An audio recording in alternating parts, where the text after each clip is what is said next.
बच्चों, आज की क्लास के अंदर हम डिस्कस करने जा रहे हैं, हमारा अगला टूल है क्लोनिंग वेक्टर्स। तो अभी तक हमने टूल्स ऑफ बायोटेक्नोलॉजी के अंदर अलग अलग टूल्स पढ़े थे, जिसके अंदर हमने सबसे पहले रेस्ट्रिक्शन एंजाइम्स या रेस्ट्रिक्शन एंडोन्यूक्लियस एंजाइम की बात की थी, आरई जिसको शॉर्ट में कहते हैं, और आरई का काम होता है to cut the DNA at the specific site. उसके बाद दूसरा हमने देखा था, उसी के अंदर था वैसे, अगारोस जेल इलेक्ट्रोफोरेसिस।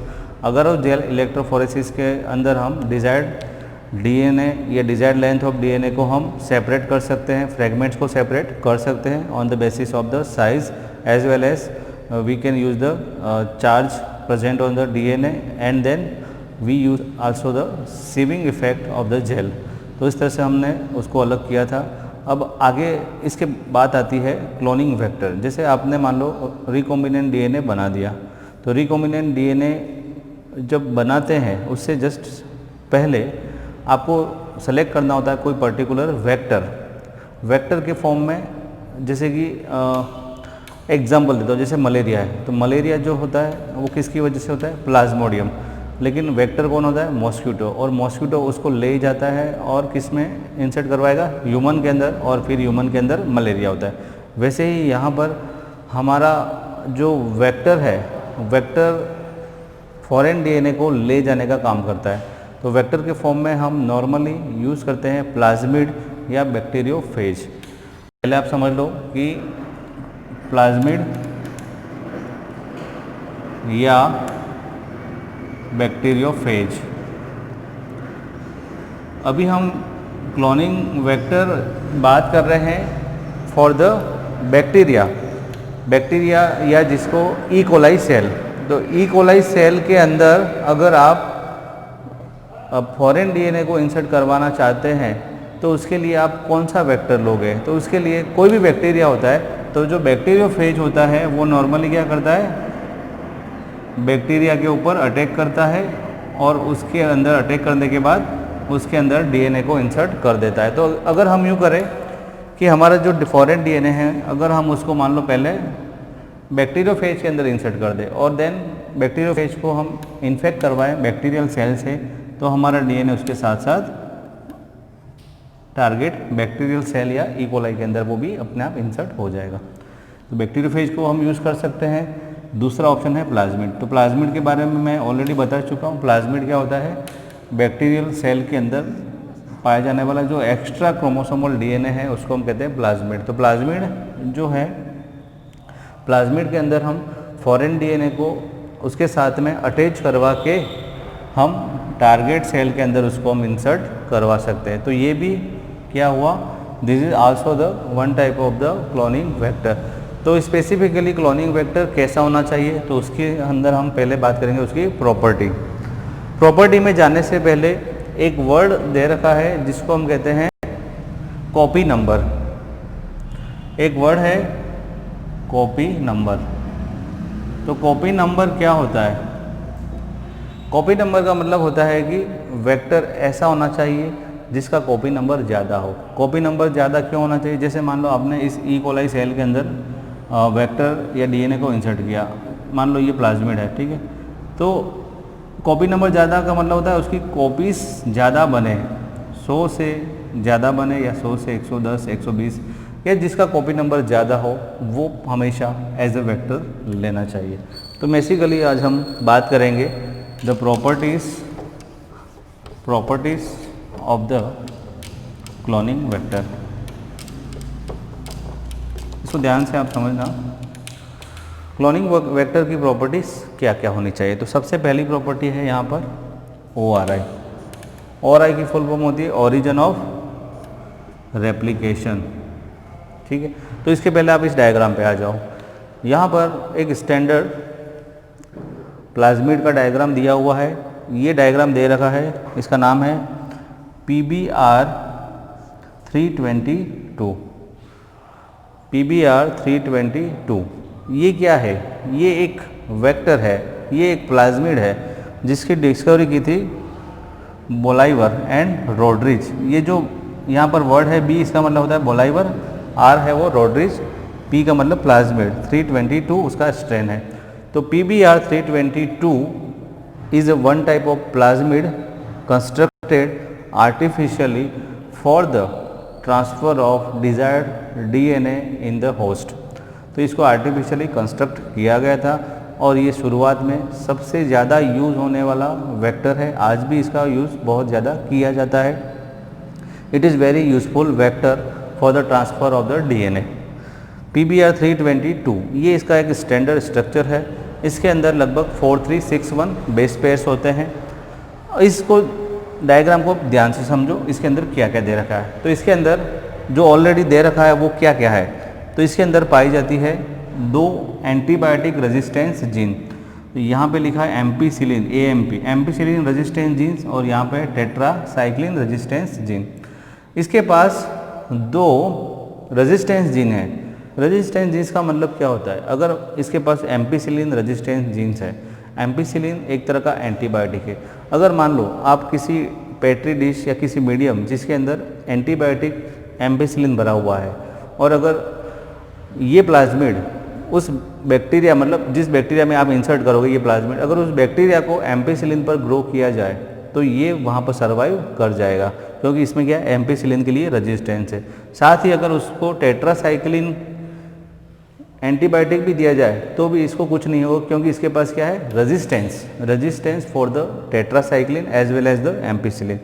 तो ये 2 जीन है इसके पास, आप देख सकते हो, ये टेट्रासाइक्लिन जीन है और ये एम्पीसिलिन रेजिस्टेंस जीन्स है। अब आप ये बताओ, ये समझो कि बाहर साइड में ये जो लिखा हुआ है मैंने जो भी रेड इंक से, ये क्या है, एम्पीसिलिन के ऊपर यहाँ पर ये जो बाहर ये सब में जो भी लिखा है वो सब है रेस्ट्रिक्शन एंजाइम। जैसे यहाँ पे लिखा हुआ है मैंने BAM-H1, तो BAM-H1 जो होता है उसकी जो रेस्ट्रिक्शन साइट है वो यहाँ कहीं पे है।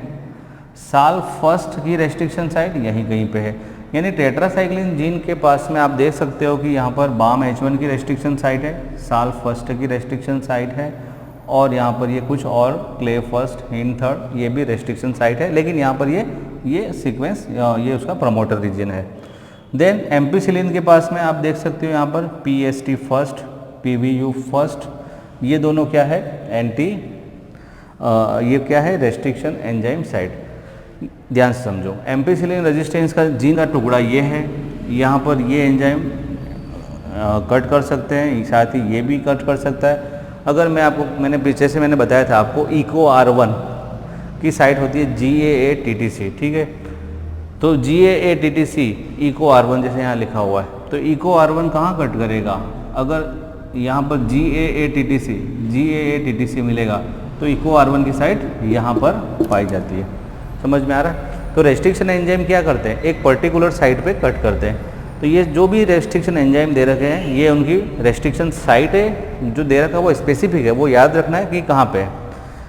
साथ ही क्योंकि ये डीएनए है तो इसका रेप्लिकेशन होने के लिए एक पॉइंट होता है जहाँ से रेप्लिकेशन स्टार्ट होता है, जिसको हम कहते हैं ओरिजिन ऑफ रेप्लिकेशन ORI।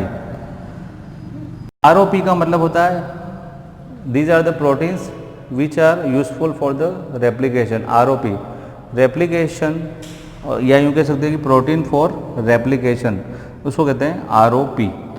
यहाँ पर भी एक साइट है एंजाइम की PVU सेकेंड। तो ये एग्जैक्टली जो डायग्राम दे रखा है आपको एज इट इज़ याद रखना है। ये क्या है, cloning vector for E coli के अंदर अगर आप क्लोनिंग करना चाहते हो तो आप PBr322 को as a cloning vector use कर सकते हो। PBr322 का ये स्टैंडर्ड डायग्राम है जो आपको एज इट इज़ याद रखना है कैसे भी करके। इसके पास कितनी एंटीबायोटिक रेजिस्टेंस जीन है, 2 एम्पीसिलिन और टेट्रासाइक्लिन। तो इस डायग्राम को विशेष याद रखना है। अगर पूछा जाए कभी BAM-H1 की साइट कहाँ पे है, एम्पीसिलिन पे है या टेट्रासाइक्लिन, तो आपको बताना है टेट्रासाइक्लिन पर। PST फर्स्ट कहाँ कट करता है, एम्पीसिलिन रेजिस्टेंस पर कट करता है। PVU कहाँ करता है, एम्पीसिलिन जीन पर कट करता है। साल फर्स्ट कहाँ कट करता है, टेट्रासाइक्लिन जीन के ऊपर कट करता है। तो ये सब क्या है, ये उनकी स्पेसिफिक साइट है जहाँ पर वो कट करते हैं। अब बात करते हैं इनकी, एक तो कोई भी वेक्टर हो तो उसकी प्रॉपर्टी कैसी होनी चाहिए। तो प्रॉपर्टी क्योंकि इससे लिंक है इसलिए अब हम डिस्कस करेंगे इनकी प्रॉपर्टी को। पहली प्रॉपर्टी दे रखी है ओरिजिन ऑफ रेप्लिकेशन। कोई भी अगर आप लेते हो वेक्टर प्लाज्मिड, जैसे ये प्लाज्मिड है तो इसके पास अपना क्या होगा, एक ओरिजिन ऑफ रेप्लिकेशन की साइट होगी। ये वो साइट होती है जहाँ से रेप्लिकेशन होना शुरू होता है। तो मॉलिक्यूलर बायोलॉजी में हम देखेंगे कि रेप्लिकेशन कैसे होता है। ORI साइट से रेप्लिकेशन स्टार्ट होता है और वो आगे बढ़ता जाता है 5' to 3' डायरेक्शन में। तो ओरिजिन ऑफ रेप्लिकेशन से रेप्लिकेशन स्टार्ट होता है। अब आप कोई भी फॉरेन DNA जो आप इंसर्ट करवाना चाहते हो तो वो क्या करोगे, इसी की लाइन में आप उसको ऐड कर दोगे। जैसे मान लो आप कोई DNA को आप इस साइड पे ऐड करवाना चाहते हो, ठीक है, तो इस साइड पे जैसे एम्पीसिलिन आ रहा है तो आप क्या करोगे, PST फर्स्ट एंजाइम को यूज़ करोगे, कट करोगे उतना पर्टिकुलर पार्ट और आप उसकी जगह पर फॉरेन DNA को इंसर्ट कर दिया जाएगा। तो ORI का इंपॉर्टेंस क्या है, useful for the beginning of the replication. उसके बाद it is also useful for the replication of the foreign DNA, क्योंकि ये जब रेप्लिकेशन होगा यहाँ पे तो साथ साथ में फॉरेन DNA का भी रेप्लिकेशन हो जाएगा। साथ ही यहाँ पर जो भी प्लाज्मिड यूज़ करे उसका कॉपी नंबर कैसा होना चाहिए, हाई कॉपी नंबर का मतलब होता है अधिक से अधिक वो उसकी कॉपी प्रोड्यूस करे। तो ये पहला पॉइंट हो गया क्लियर, ओरिजिन ऑफ रेप्लिकेशन होना चाहिए, तो हमने देख लिया। दूसरा पॉइंट है सेलेक्टेबल मार्कर। सेलेक्टेबल मार्कर का मतलब होता है, अब क्या होता है यहाँ पे कुछ प्रोसेस है जिसको मैं बताऊंगा फिर आपको क्लियर होगा। जो हम जब मैंने RDNA पढ़ाया था उस समय मैंने कुछ पॉइंट्स डिस्कस किए थे, वही मैं वापस डिस्कस करने जा रहा हूँ और कुछ उसके बाद का।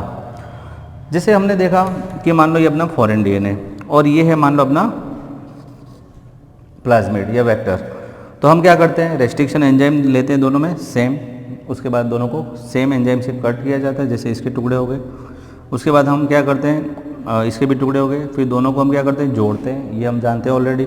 जुड़ने के बाद जो बनता है उसको हम कहते हैं रिकॉम्बिनेंट DNA। लेकिन अगर मान लो नहीं जुड़े वापस वही बन जाए तो उसको कहते हैं नॉन रिकॉम्बिनेंट DNA, शॉर्ट में इसको लिखते हैं NR, ठीक है। देन अगला प्रोसेस जो मैंने पहले ही बताया था, ट्रांसफॉर्मेशन। अगर अब इसको हम चाहते हैं होस्ट में ट्रांसफ़र करना तो इसको हम कहते हैं ट्रांसफॉर्मेशन। अब समझने की बात ये आती है, जब आपने इसको RDNA को जब आपने होस्ट सेल के साथ में मिक्स किया तो वहाँ पर ज़रूरी नहीं है कि वो ट्रांसफॉर्मेशन हो ही जाए। अगर ट्रांसफॉर्मेशन नहीं होता है तो जो सेल बचती है उसको हम कहते हैं नॉन ट्रांसफॉर्मेंट, NT। ट्रांसफॉर्मेशन हो जाए लेकिन अगर नॉन रिकॉम्बिनेंट का हो तो उसको कहते हैं ट्रांसफॉर्मेंट बट नॉन रिकॉम्बिनेंट। तीसरा केस, अगर ट्रांसफॉर्मेशन हो जाए अगर रिकॉम्बिनेंट का तो उसको कहते हैं, जैसे मैंने ये रेड में बनाया, रिकॉम्बिनेंट, ट्रांसफॉर्मेंट एंड रिकॉम्बिनेंट। तो होस्ट सेल के अंदर अब हमें 3 पॉसिबिलिटी मिलती हैं। अब तीनों पॉसिबिलिटी हमारी काम की नहीं है, हमारे काम का है ये वाला। तो अब हम क्या करते हैं, इन तीनों में से इसको अलग करना है, तो अलग करने के लिए, सिलेक्शन करने के लिए हमें क्या चाहिए, selectable marker. We need selectable marker for selection or you can say the isolation of the desired product from the not desired, उससे अलग करना है, ठीक। तो इसके लिए सेलेक्टेबल मार्कर यूज़ करते हैं। एज ए सेलेक्टेबल मार्कर हम क्या यूज़ कर सकते हैं, तो आपको याद रखना है, as a selectable marker we can use the antibiotic resistance genes. Antibiotic resistance genes में अलग अलग टाइप की जीन्स यूज़ की जा सकती हैं, जैसे कि टेट्रासाइक्लिन हो गया, एम्पिसिलिन हो गया, क्लोरेम फेनिकोल हो गया, tetracycline, ampicillin, chloramphenicol, kanamycin. These are the different types of antibiotic resistance genes which can be used. अगर आप इस डायग्राम में देखोगे तो यहाँ पर 2 एंटीबायोटिक रेजिस्टेंस जीन आपको दिख रही है, एम्पिसिलिन और tetracycline. These are the 2 antibiotic resistance genes which are useful for the selection. अब सिलेक्शन कैसे करते हैं वो मैं इसकी जस्ट बाद का जो पॉइंट है तीसरा, उसमें मैं डिटेल में बताऊंगा। तो तीसरा जो पॉइंट है वो है cloning site. The third property is the cloning site. तो पहली प्रॉपर्टी आपने क्या देखा, ओरिजिन ऑफ रेप्लिकेशन। दूसरी प्रॉपर्टी सेलेक्टेबल मार्कर। तीसरी प्रॉपर्टी क्लोनिंग साइट। तो क्लोनिंग साइट है मैं इसके बाद वाले लेक्चर के अंदर डिस्कस करूंगा, ठीक है। तो आपको जो मैंने अभी तक बताया सबसे ज़्यादा इम्पोर्टेंट है प्लाज्मिड PBR 322 कई बार एग्ज़ाम में आ चुका है, नीट में भी, CBSE में, हर जगह पे, और इसका स्टैंडर्ड डायग्राम है, ये याद रखना है। इसके अंदर साइट कौन से एंजाइम्स कौन सी साइट पे कट करते हैं वो एज इट इज़ याद रखना है। तीसरा है क्लोनिंग साइट। क्लोनिंग साइट का मतलब होता है कि साइट जहाँ पर हम डिज़ायर्ड डीएनए को उस प्लाज्मिड के साथ में जोड़ सकते हैं। तो क्लोनिंग साइट, रेस्ट्रिक्शन साइट या रिकॉग्निशन साइट, 3 नाम होते हैं, तो वो हम इसके बाद वाले लेक्चर में डिस्कस करेंगे। तो आज के लिए इतना ही।